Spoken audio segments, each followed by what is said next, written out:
Hello, good people, and welcome to Hillbilly Cat History. Elvis Refreshed, 1953. Hi, Jeff. Hi, Gun. Hi, City of Angels girl. Thank you so much for coming. Appreciate seeing you here. We're going to get started with a song, and this is Face Me Like a Man. I hear him loading up the stories, I hear him dialing up the dates, I hear his brothers turning witnesses to the pain he couldn't shake.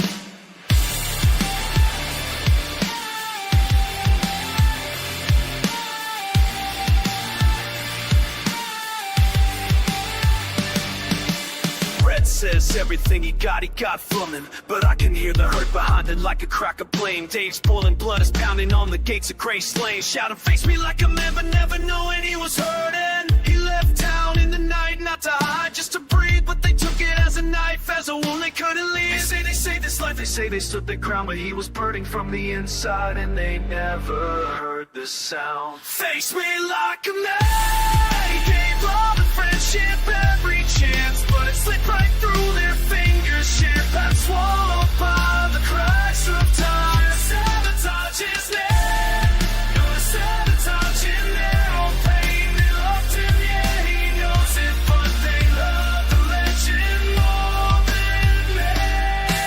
Friends calling every friend Elvis ever had, asking dates, asking stories, turning memories into shrapnel for a book full of worries. Says he wrote it for the money, then he says he wrote it out of love, but love don't come with lawyers and a push from up above. Dave bursts in a gumboat on his hips, says he ain't here to hurt, just wants to look him in the eye and hear the words again. But the wolves were in the fall, the wolves they never saw. They saw the jumpsuits in the spotlight, not the threat behind the wall.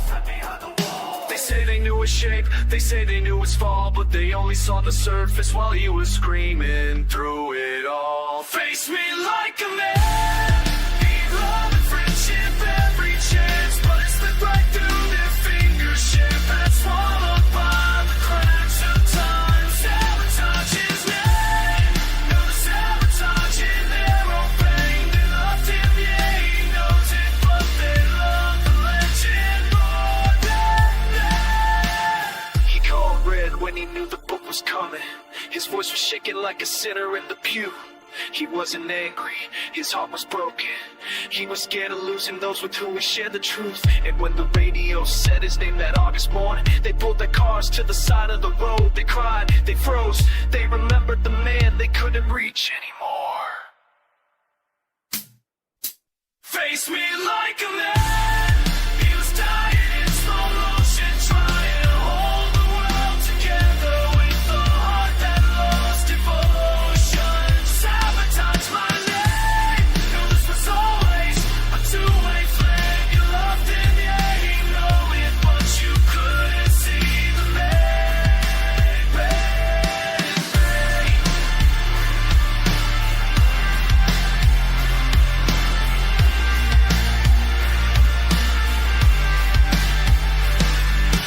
Never meant to lose you.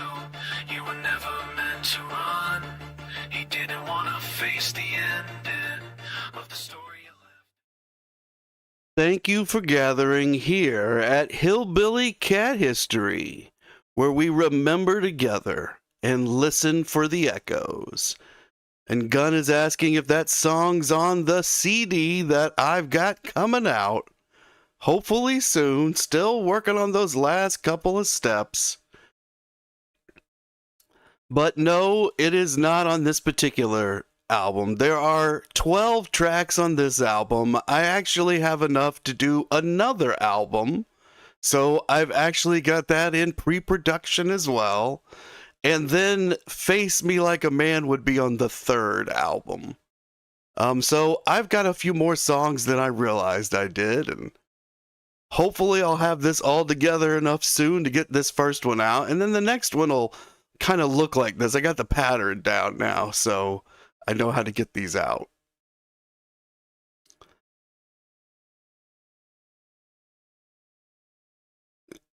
You can see that I've got the Hillbilly Cat logo on this. This is just a little video that shows what the CD's gonna look like. Hopefully I'll have that ordering information available soon. But for right now, we got to flip over to what's on the bookshelf. And for today's selection, I've got another Alana Nash book. This is The Colonel, the extraordinary story of Colonel Tom Parker and Elvis Presley by Alana Nash. And you can see that picture of Elvis and the Colonel on the front. The side is printed up and down like that, so it's going to look sideways as I show it through the camera. We can see the back here. It's just a bunch of text. And basically this text tells you about other books Alana has written. Like Elvis Aaron Presley, Revelations from the Memphis Mafia, with Billy Smith, Marty Lacker, and Lamar Fike. We've already looked at that one. It's already on the bookshelf. They've also got, or she's also written Golden Girl, the story of Jessica Savage. Now, I don't know who Jessica Savage is, so I'm probably missing out something on that one, but her next one is Dolly, the biography, and that is Dolly Parton. So if you've ever wondered about Dolly Parton's life, you could read it from Alana Nash. Now, this particular book, it kind of leans heavily in the very beginning to a narrative about the Colonel being a possible murderer. And in my opinion, the links to him being that possible murderer are very slim. Slim in the way that could tie almost any one of us to a murder that's occurred anywhere within 20 miles of us, if that's ever happened in our lives. And maybe it has, and we just don't even know it, but there was an older woman that was murdered. Colonel was like 18 or 19 or 20 or something like that, pretty young. And they tie him to this older matronly woman, although the tie is very, very loose and possibly not there at all. And then there's another tale that's spun. You have to believe a lot of links right in a row in order to follow that along. That's kind of the, in my opinion, and my opinion's not always right. If you've got an opinion, put it in the chat or in the comments. I'm just telling you what I think about this particular book, but that was the narrative hook that sold the book. Now, the book itself is full of interesting facts and Alana's interpretations of the Colonel. Alana actually met the Colonel. She did have discussions with him. She did talk to him, not in order to write a book. Well, not this book anyway, but she did talk to the Colonel. She had some meetings with him. He was interested in Alana. So she does have a very unique outlook to put into this book, and it's worth it just for that, because she personally knew the Colonel. I'm just going to show you a couple of the rare or less known pictures that are in the book. And Gunn and Elizabeth are saying that the CD looks great. Thank you so much, guys.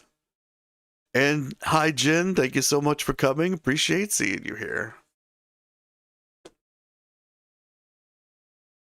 Here is the picture of the Colonel as a very young man, younger than probably any of you have ever seen him, unless you've seen this picture. Hi, Francis. Thank you so much for coming. Hi, Pamela. Thank you so much for coming.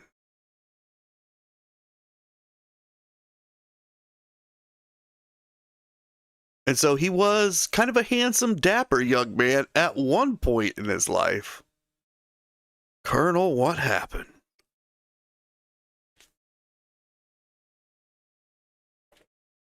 I've got another one to show you here.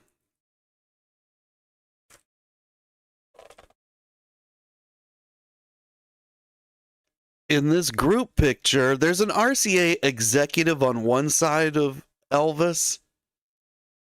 I'll give you his name in a second. It's Bill something. But on the other side, the larger gentleman is Steve Scholes. And that's the guy that's recording with Elvis now. He's running the production aspect, and then he's getting those records out there for sale. In 1956. This is probably after that, but that's the guy that makes things happen. Now, the Colonel back there has an interesting beard going on. See if we can get him into the shot a little better. And then he's with another guy. I'll tell you that guy in a second. Another name I don't remember. But luckily the picture's captioned. The first guy was Bill Bullock. And the second guy, the older gentleman next to the Colonel, is Freddie Bienstock, I believe, from Hill and Range. And so he's played a part in that story that we went over closely with Jerry Reed in 1967 when they were trying to record Guitar Man and he had not secured the rights. Now, interestingly, there's more people in this picture than there are in the caption, and the caption does not go in order to tell you who the people are. That's a very interesting way to caption a picture. But there you go. This book you could probably get out there cheap. I didn't look it up, but there were a lot of copies of it. It's come out in a couple of editions. It's come out in paperback, I'm fairly certain. Alana Nash, big writer, so they push her books out there quite heavily. And at the time this came out, which I think was the early 2000s. Let me look. 2003. It was published in 2003, which is just a little, about 23 years ago. So probably quite a few copies of this book floating around out there, keeping the price somewhat low. Now let's move back into 1953 and join Elvis back at Humes High School where we left him. He's trying to get out, trying to get graduated. This is his senior year. He's almost done. And we saw this picture yesterday. This was a couple of years prior. And the people in the picture are older than Elvis. And he's kind of working the party as someone who's picking up and serving, things like that. So he's not a wallflower so much in this picture. He's just, they're taking the picture of the other people. I'm guessing this is maybe even cropped off from a wider picture, and you could see the lady in front of Jim. I think his name was Jim there at the front.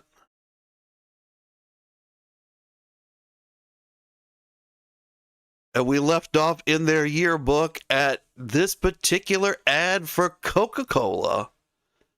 And at the top, you could see everything in sporting goods, golf clubs, trophies, guns and ammunition, footballs and basketballs, school letters and pennants. Now, why are they advertising in this yearbook? These kids aren't going to buy any of this stuff. Well, maybe some of the sporting goods, but not the trophies and stuff, right? Well, the school's definitely buying those. And so this keeps that relationship going. And I guess the rest of the stuff the guys do, the boys and girls do get. They've even got shoes, Spalding loafers and saddle Oxfords for men and women. And we got an ad for a special discount to Hume students and families, McKinsey Auto and Truck Parts. For good used parts and save money. So that sounds like maybe they're running a junkyard. That might be the local junkyard. Back in the day, junkyards aren't as popular anymore. It's gotten, I think, more cost effective to smash the cars and scrap the whole thing than it is to try and save the parts and pull them off. I know they still do some of it, but the last few years, I think in America, the used market was like really eaten up because they weren't selling many new cars during the COVID period. And now I think almost everything out of the junkyards is gone, according to what people have told me. I got an older car. Apparently, it's really hard to get parts for it now. Hi, Luann. Thank you so much for coming. Appreciate seeing you here. And it says, good luck, Humes graduates, Porky's Drive-In, featuring Hickory Cooked Barbecue. And that barbecue is popular in Memphis. It says, congratulations, seniors, Magic Land Novelty Shop, fun tricks and toys. I bet that was a popular place for the kids to go before they graduated. They'd bring those little novelties and stuff into school, probably. And it says, best wishes to the seniors, Jack's Service Station, Jackwood. So there's been several of these gas stations that have been in here.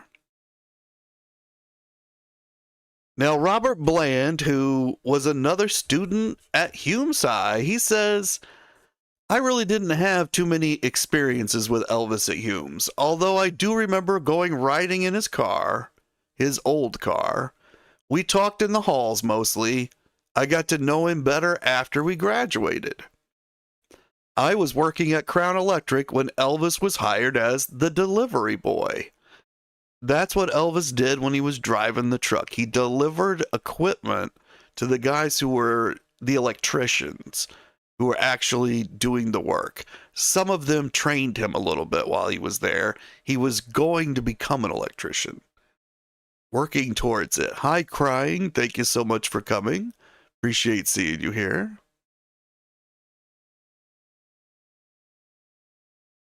He says, Robert says, we became friends. Our bosses told Elvis he should get rid of his guitar and do something useful. Now that's kind of funny because there are interviews with the husband and wife that owned Crown Electric, and they appear to have been very supportive of Elvis, and he did come back and thank them. And apparently they did let him do some guitar playing when he wasn't busy doing other things. But it is interesting that Robert is saying that they told him maybe he should stop. And Robert says, when Elvis delivered materials to my job site one day, we talked about his future. I told him that I would try to get him in the apprentice program if he wanted me to. That means Robert must have been an apprentice himself in the electrician program, or maybe he'd already gotten through it, because this would have been a year out of high school. Maybe he'd gone directly into it.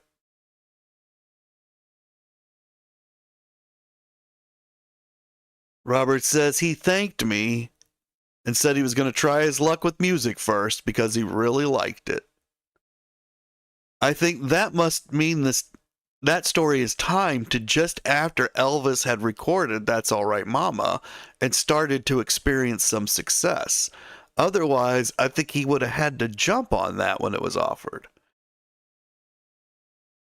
Robert says, I later saw him in his pink Cadillac a couple of times and on his motorcycle. His luck with music turned out to be pretty good.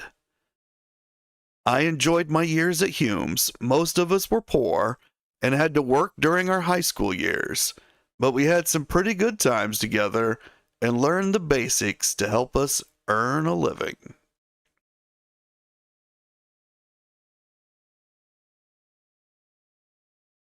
Now here's a period ad from the time. This wasn't in the yearbook, but advertisements were taking off at this point in time, the early 1950s. This was going to be the golden age of marketing. Elvis is right in the middle of it. He's, of course, going to benefit greatly from it. And here's the kind of ads that were out there in the world that he probably saw. Things that would have been in magazines, in newspapers, up on billboards. You know, these kind of campaigns, they would have been repeated in multiple print kind of items. So he probably saw something like this.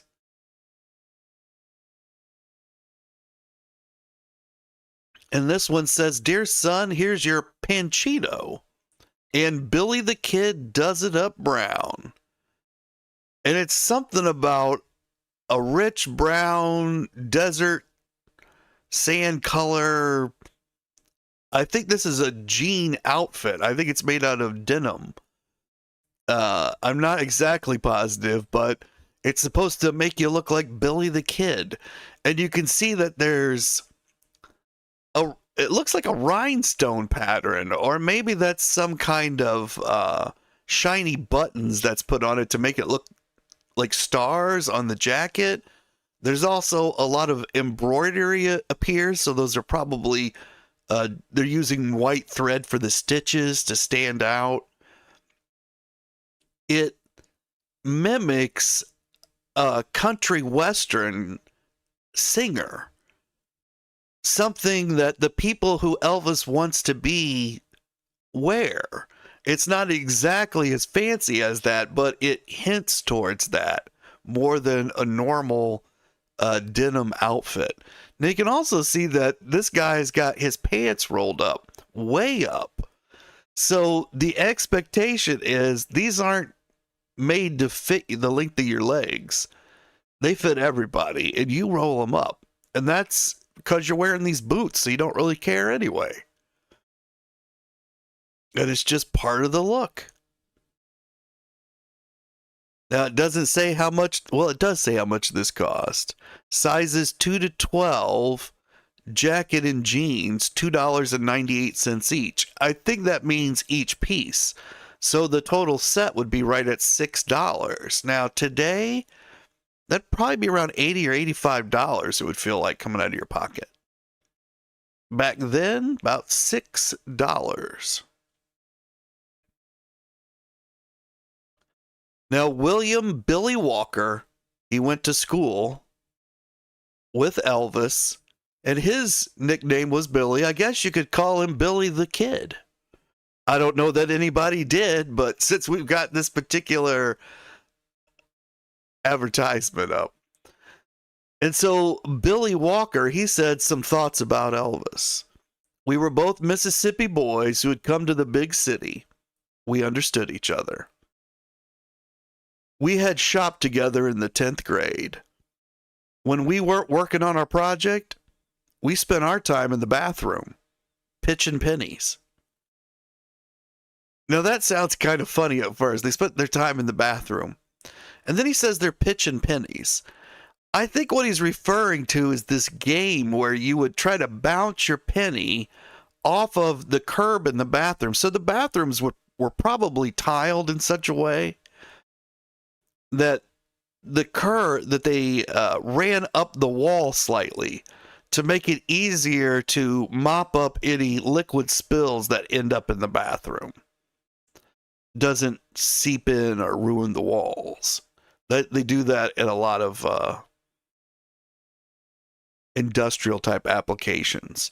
So there's at least some tile on the wall or something right there. And then you've got to bounce your penny, I believe, off of the ground and then off of that back splash. And then it will land on the ground. And you're trying to knock I think you're trying to touch another penny that the other person threw out there. So the first one will do it, and then the second one has to try to throw there so that it knocks against that penny or something. I'm not exactly positive. But it's kind of a cross between horseshoes and I can't remember. Curling is what they call it on ice, but we played it with quarters on the ground. But you got to get something as close to something else as possible without touching it. This is somewhere like in between those two. And my guess is the winner takes the pennies. So it's probably a form of gambling as well. I don't know for sure, but that's probably what's going on here. Or they're at least, I guess they could just be playing for pride. But normally, if you play a game with money like this, it's so that one of you keeps the money. And Billy says Elvis got so mad one day that he punched the shop wall and almost broke his hand. I never saw him do that again. Now, I have to guess that Elvis lost those pennies that day, and that might have been lunch. And so he might have been pretty mad and hit that wall. That does not sound unreasonable for any teenage boy that's lost a bet like that, especially one based on your own skill.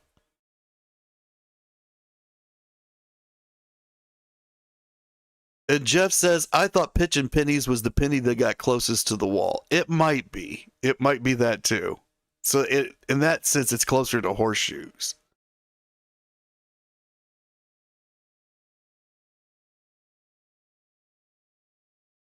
Or maybe even shuffleboard, but getting way off track. Something that you played with money, and I think you kept it if you won. Now, on this page of the yearbook, we can see again, it's a collage of pictures of a bunch of kids that went to the school, and one says streamlined, and it's somebody in front of a car. I think it's a girl. And then it says farmer's daughter.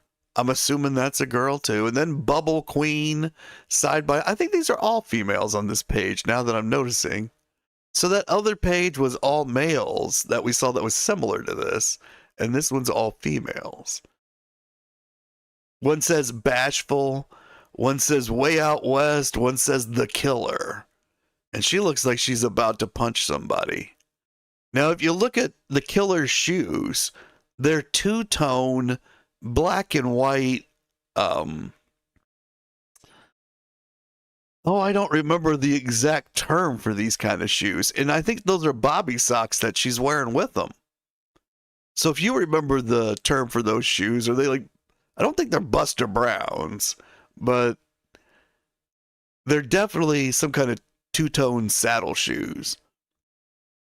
They were very popular at the time. And so were the bobby socks. Now, Carolyn Woodward Cobb, she went to Humes High School. She says, I was in Miss Mildred Scrivener's 12th grade homeroom with Elvis. We've heard about this homeroom.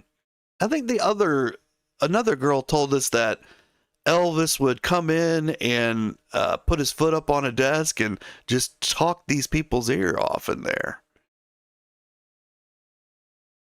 But this is what Carolyn says. She says Elvis never had any school supplies. He borrowed paper from someone every day. I knew a whole bunch of kids that were like that, and there were certain days that was me when I was in school. So I don't know what that says about Elvis, other than I feel like we all did that, at least all the boys. And City of Angels girl says, are those Catholic school shoes? I don't think so. They're just the real popular shoes of the day. And City of Angels girl is saying Mary Jane's. I don't know. Maybe that is the name for them.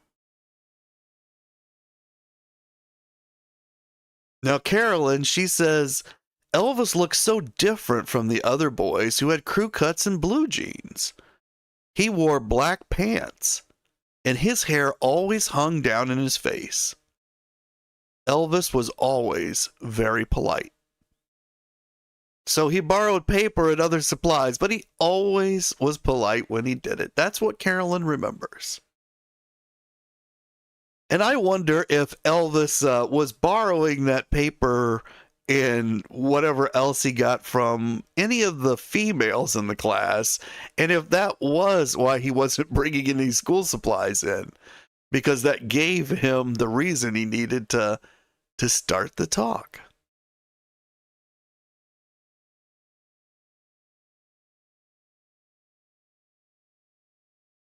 Here's another advertisement of the time. Now, you're not supposed to smoke until you're an adult, but these are the ads that are hitting the kids at this time because they're just out there in society. They're for everybody. It says, no wild medical old gold wins with a treat instead of a treatment. Old gold cigarettes. And you see a pack of cigarettes with a lady's legs and a pair of... Those look like go-go boots, but this is the 1953, so that's way before go-go boots. And it says the bases are loaded with medical claims, but old gold is way out in front. And I can't really read what the rest of it says. It's just saying it's the world's best tobacco. And so I think it's saying it's not making any medical claims. It just says it tastes real good. Now, the other interesting thing is the symbol on the front of the package. I think that's like a bunch of vegetables and stuff, but I can't really tell. So if you ever smoked old gold cigarettes and you know what that symbol is, let us know. And Luann says she'll have to search up why American schools are all named Hughes Highs and elementary school. Well, elementary school is the school you go to. It's what they use instead of primary. I think everywhere else in the English-speaking world, they call them primary schools, and we call them elementary. Now, the school Elvis went to is the only one that's called Humes High. They're all called high school, so it's elementary school, intermediate school, junior high, which is junior high school, and then high school. That's how we rank the school systems. High school is typically freshman through senior or 9th through 12th grade. And then the name of the high school is usually somebody famous or something about the town. So mine was the town I went to high school. But a lot of people's are like George Washington High School. In this case, L.C. Humes was a famous guy in Memphis, and they named the school after him.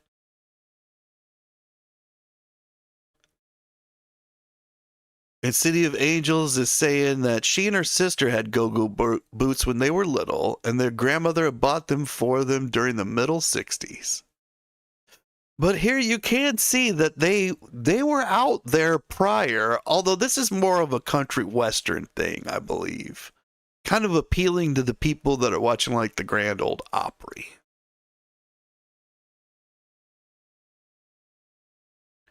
This is another page out of the Humes High School Yearbook. It says, success and happiness to the graduates of 1953, spick and span cleaners. Finest quality, faster service. We solicit your complete laundry cleaning bundle.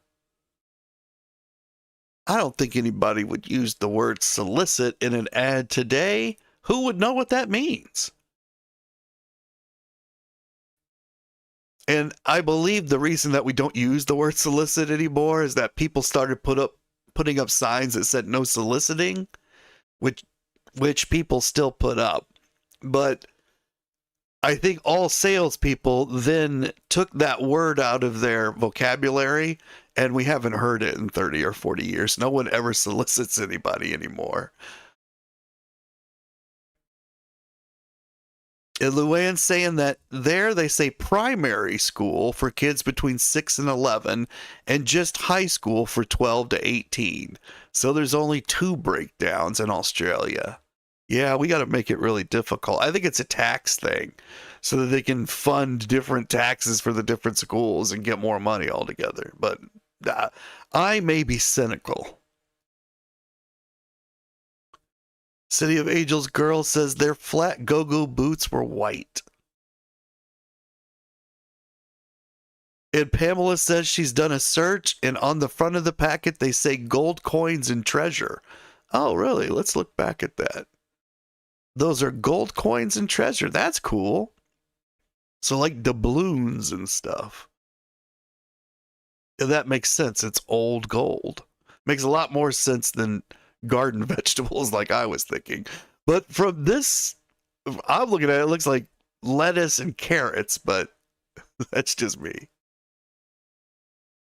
Now, on this ad page from the yearbook, it says well-built products, and it's a strange spelling, WEL-BILT, which is probably people's names or something, and then it just happens to work out. Well-built products. Heartiest congratulations to the Humes graduates.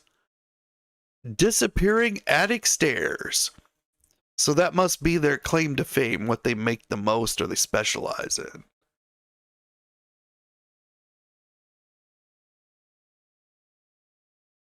And the Memphis Academy of Arts has a very, I would have to say, unartistic ad. It does say art classes. It says it's in the summer and the winter, but the ad's all cut up like it's 4 different ads. I don't think that was a good idea, but that's just me.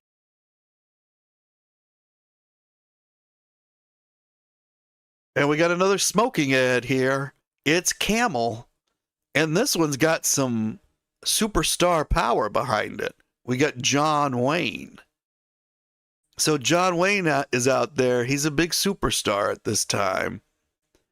He says not one single case of throat irritation due to smoking Camels. More people smoke Camels than any other cigarette. Says make the 30-day Camel mildness test.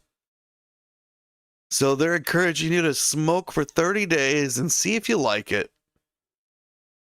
And John Wayne's quoted as saying, "The roles I play in movies are far from easy on my voice. I can't risk throat irritation. So I smoke Camels, they're mild." Now, what you may not know about John is, and this is before, but later on he's going to lose a lung to lung cancer. And eventually he's going to lose his life to stomach cancer, much of which they believe was due to a couple of the habits that he had. One of which was smoking and the other was drinking. He was a very big drinker. But I guarantee Elvis was going to the movies to see John Wayne, because everybody went to the movies to see John Wayne in 1953. Now, Ann Duncan Hearn, she went to Humes High School. So she was with Elvis in his classes. She says, "I have so many happy memories of dear old Humes," about Elvis. She says, "After Ken and I married," so I'm assuming that Ken also went to Humes. She says, "After Ken and I married, I worked at the National Bank of Commerce in Memphis. During the time Elvis was recording at Sun Studios, he came into the bank quite often with Bob Neal, his first manager." So that would date it to exactly 1955. That's when Neal was manager, the year of 1955. "Elvis was always very friendly to me. He came in about a year after he was discharged from the Army. That'd be about 1961. Ann says, "We had been talking for about 5 minutes when 10 or 15 screaming women came running up. He gave me a big hug and left quickly. I never saw him again in person." So Ann not only went to high school with Elvis, but she knew Elvis after high school, and in 1955 she saw him quite a bit. Probably kind of felt like she'd see him all the time. You know, you get into that routine even in a year. And then he's gone, he's off into the Army, comes back once, but he's too big to be out in public anymore. He can't visit his old friends from high school, even during his business trips, because he's got 10 or 15 screaming women running up to him.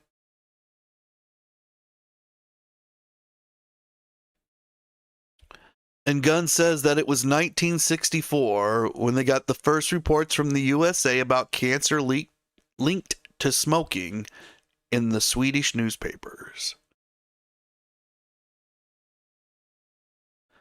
I think that's about the time that John Wayne had a lung taken out. I think it was right after he filmed a circus movie in the 60s. It was a big giant circus movie. I don't remember the name. But he got trapped in an accident. There was a bunch of fire and he sucked in a bunch of smoke and it aggravated whatever he had going on. And then he ended up losing a lung. They had to go in and operate.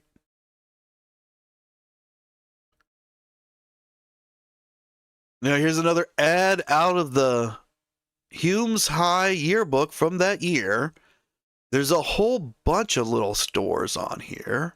And these are all stores that are local in Memphis. Probably almost every one of them owned by somebody that lives in Memphis.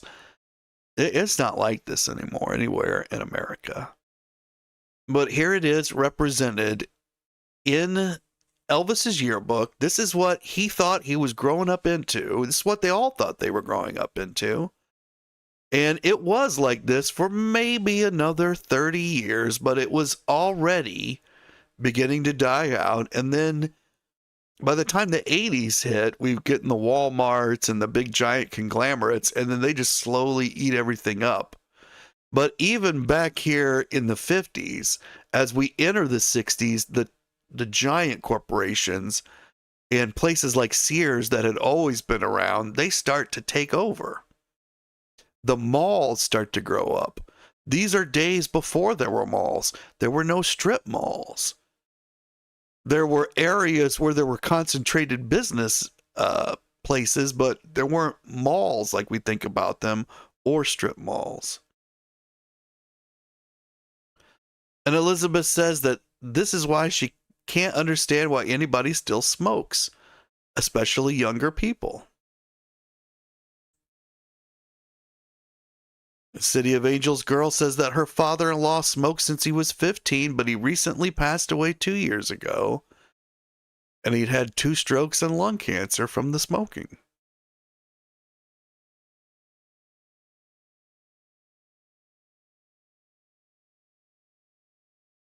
And City of Angels girl says that some people get anxiety and smoke, or maybe they follow others and smoke who think it's cool.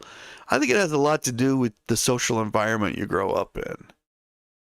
So if you work a lot of entry-level jobs, they're all built around smoke breaks, at least from the worker's point of view. And so if you smoke, you get more time to go out and have a break. And I think that drives a lot of smoking. And then, but if you make more than like 2 or 3 times the minimum wage, and if you were to start at that level of job, I don't think you'd have as much risk of smoking. But my experience is at that level that everybody in that level smokes. It's much higher percentage than, at least in America, than at job levels above that. And so that just drives a massive amount of smoking. Jeff says that he's never smoked, but his mother used to brag about when she was pregnant and how he would kick the ashtray off her belly. She was dedicated smoker. That's a funny story.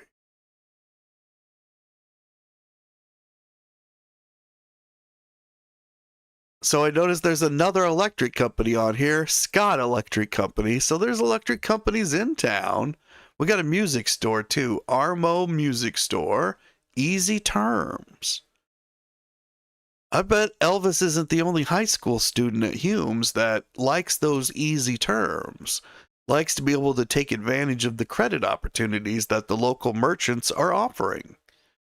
And Elvis certainly was taking advantage of those.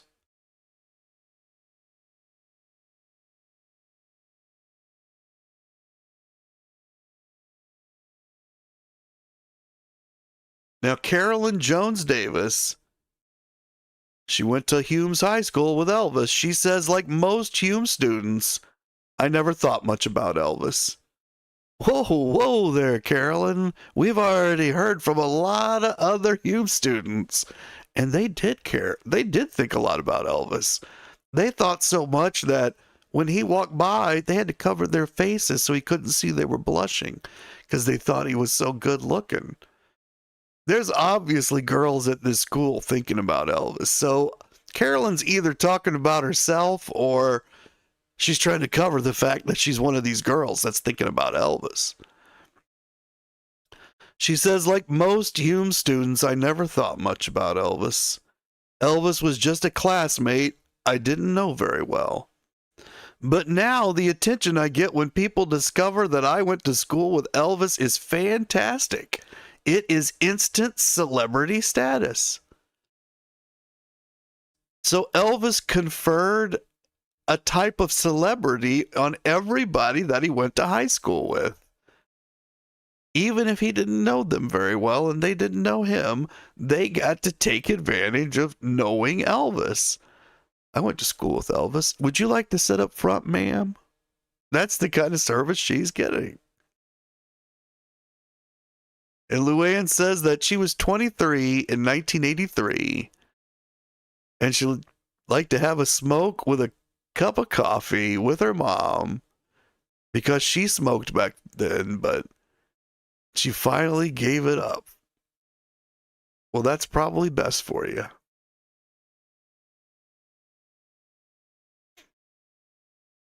And here's a picture of Miss Sunbeam. I think Miss Sunbeam, I don't know if they're still using her in ads today, but they certainly were the whole time I was growing up, like 20 or 25 years that I remember of her at least. But she's the girl on Sunbeam bread.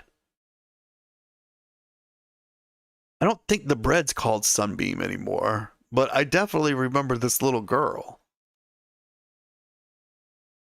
And it says she has 87 daddies. And I think it's trying to say something about the amount of ingredients that are in or the places that it's made or something, but I can't read the whole ad.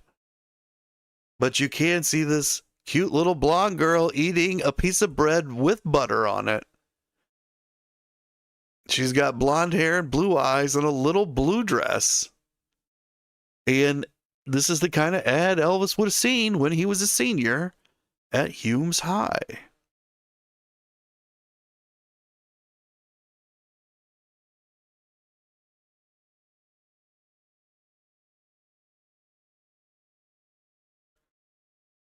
And there's another ad out of the Hume's High yearbook for 1953. Congratulations and best wishes to the 1953 graduates, Nat Burring Packing Company. And they got a whole page, so they paid a lot for this. That makes me wonder if one of their kids is graduating. Like, I'm assuming Nat Burring is the guy that owns the company, and maybe one of the Burring kids is graduating, or maybe he just really supports the school. Or maybe it's a packing company. So I'm kind of thinking, I don't know what that means. Do they just pack stuff into boxes, or do they load trucks with these boxes, or do they unload these trucks with the boxes? It sounds like there's some heavy work being done. And a lot of that kind of work is done by guys just out of high school. And so he may have a large workforce of very young men, somewhere between 18 and 25. And this new graduating class, they're going to fit right in. So this is letting them know to come on down.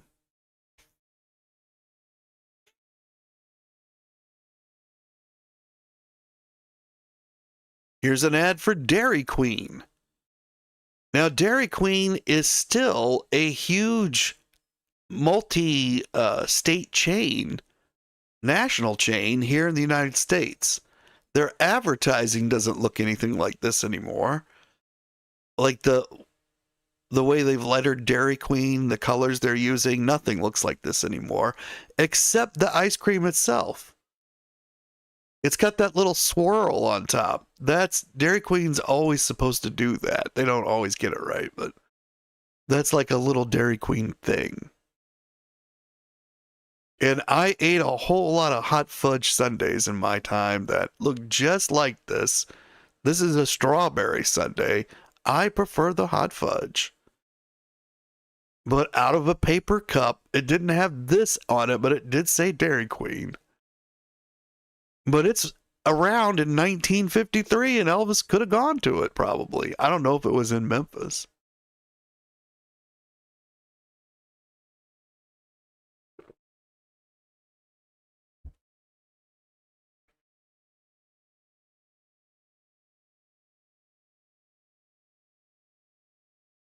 We got another one of these collage pictures out of the yearbook saying HT's in the doghouse, so I guess somebody's in trouble. We got a grandma. It's kind of odd, a grandma showing up in the yearbook, but there she is. Maybe that's a high school student holding a baby and not a grandma. I don't know. It says your aces, and it's got 3 guys, so one of them has wings on his t-shirt, and the others are wearing leather jackets that are kind of reminiscent of World War II bomber jackets. I wonder if these guys, no, there's a 4th guy there too, and he's got a bomber jacket kind of thing on. They must have something to do with flying. Maybe it's radio controlled planes, or maybe it's real planes of some kind. I have no idea. Memphis is a good sized city. Maybe they do have access to planes as high school students. We got something that says wash day. One says mugshot. One says strong man. So just a whole bunch of pictures of people that went to school with Elvis.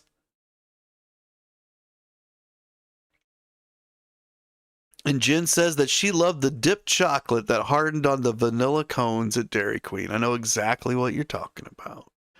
And I did like those too, but not as much as hot fudge sundae. Sometimes a banana split would be really great. But my problem with a banana split is the banana never gets as cold as the ice cream. So it's just always kind of almost room temperature all the time. Now, Ken Hearn, who went to Humes High School, maybe he's even on this page somewhere.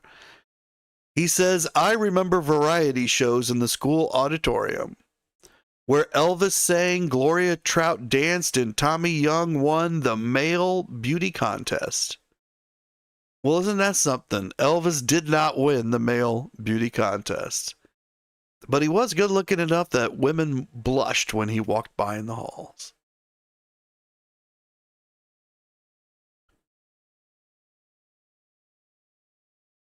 This I thought was a super interesting ad from 1953. At the very top, it says, for top summer temperatures from coast to coast 1953. That's how we can date the ad. And then there's a guy sitting in a chair reading his newspaper with a woman leaning on it from behind. And he's faced into a window where there's a window air conditioner. Now, it doesn't look exactly like a window air conditioner of today, but it's close enough that we can tell what it is. And I think there's very few people today that would sit with this close in a chair to the window air conditioner, but this guy's loving it because they've never had air conditioning before.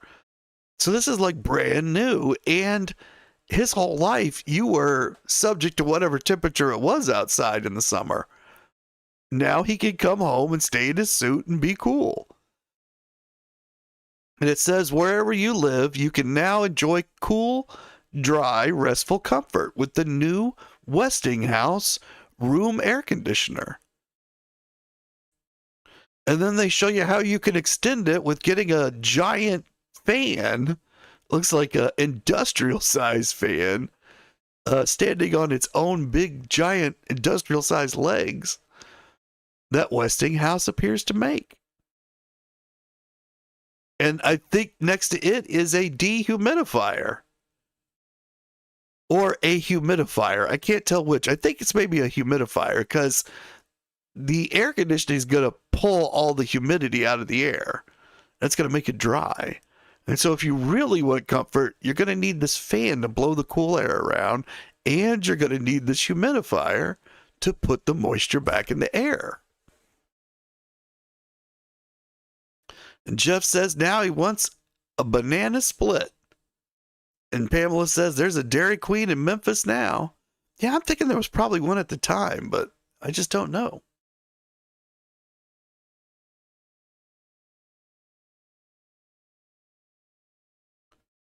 And Jeff's wondering if he was related to Barbara Hearn. Oh, you're saying Ken Hearn. Huh. I'm going to guess not, but I can't rule it out. I know that Elvis, he knew Barbara through Dixie. So that wasn't through the school in any way, but that doesn't mean that Barbara didn't have relatives around town and one of them went to school with Elvis. That happened, that kind of relation be pretty common, really. And Luann says that she loves banana splits with chocolate sauce and crushed peanuts. And in Australia, they say chocolate flavors topping. And of course, they spell flavors with a U, and they can be bought in the supermarkets on the shelves to make your own ice cream topping. You can buy that here. It's usually Hershey's here is the one that people like the most, is chocolate syrup. But they did, and I don't know if they still have it. When I was a kid, they came out with a chocolate that did harden, like Jen is saying, but it wasn't the same stuff that they use at Dairy Queen. But you could dip something in it and it would harden. And it was a big fad for a little while in the 80s. I don't know if it's still around or not. And Jeff says that he just wants to thank me before it's too late in the program, because every time he learns something new. Thank you so much for letting me know that. I'm trying to put new stuff in here. Hopefully we can let some more people know, because I think there's a lot more Elvis fans out there that would be interested, but somehow I just can't seem to get out there and reach them. So be sure that you're subscribed and that you tell everyone you know about Hillbilly cat history so that they can join us here. And we can all learn new stuff together. I'm learning new stuff too. Some of these things I've never really looked through very closely before. I've just gathered them. So I've always wanted to go through a lot of it more closely, and that's kind of how I thought of how to do the program. And that's what we're doing together. But now we've run up against the hour, so I've got to let you all go once again. I'm going to let you all go with a song, and this one's going to be His Heart's Desire. Thank you all so much for being here, and you all keep on taking care of business.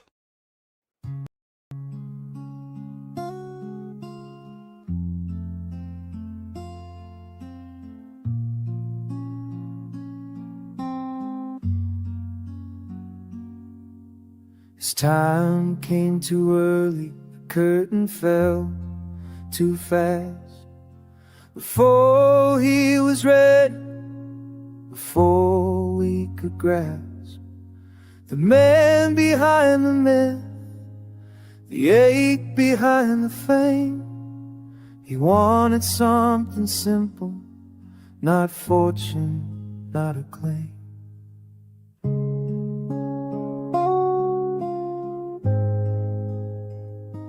Six-3, the threats came down like rain.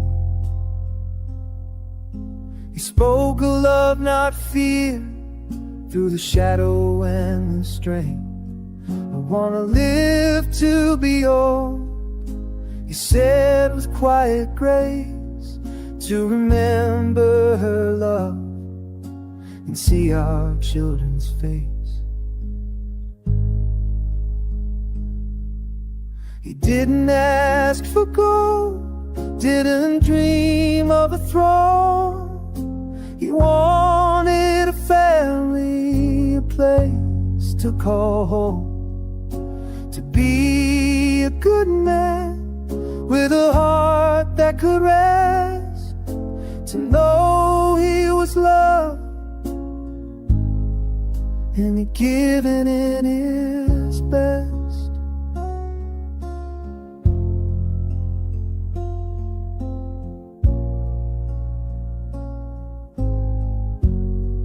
No mansion in the sky, no diamond parade, just the warmth of a hand and the life they made.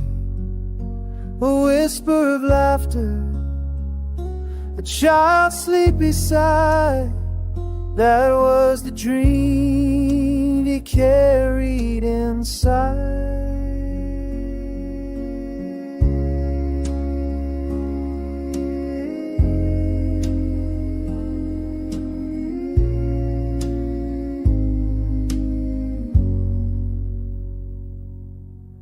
He didn't ask for gold, didn't dream of a throne. He wanted a family, a place to call home. To be a good man with a heart that could rest, to know he was loved and he'd given his best.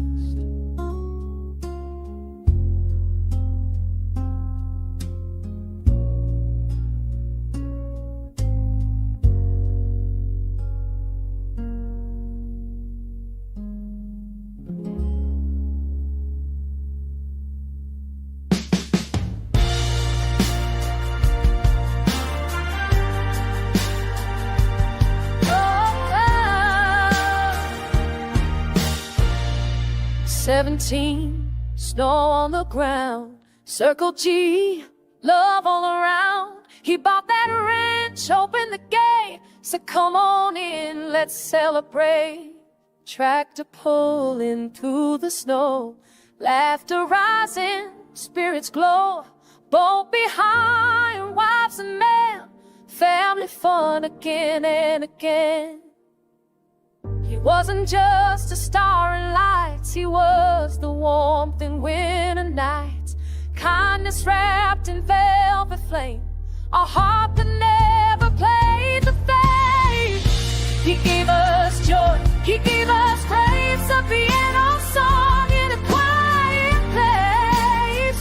From a jack to a king, in the moonlight ring, he gave us love, he gave us way.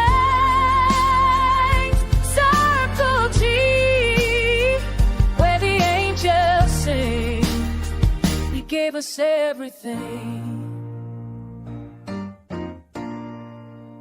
Riding horses, lake so still, bridge and cross on the quiet hill.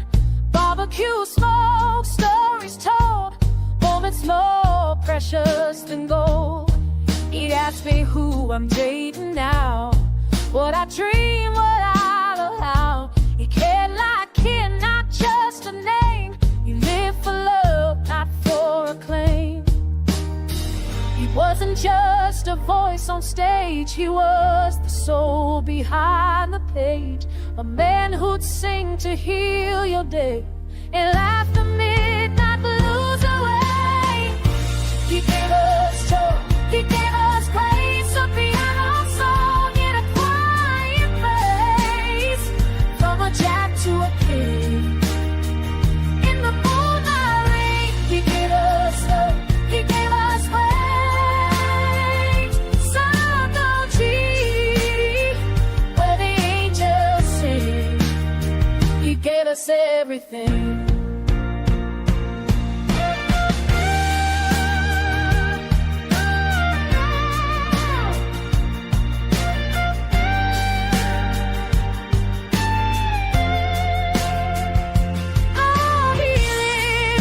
A shadow in the night, famous face, but heart so bright. Couldn't walk the street like you and me, so we built a world where we were free. He gave us joy, he gave us grace, a piano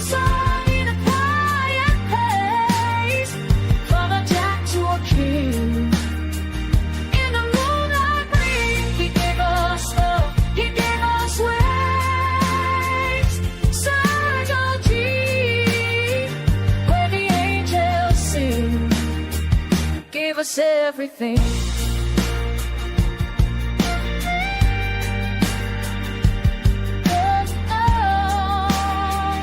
Yes, he gave us everything.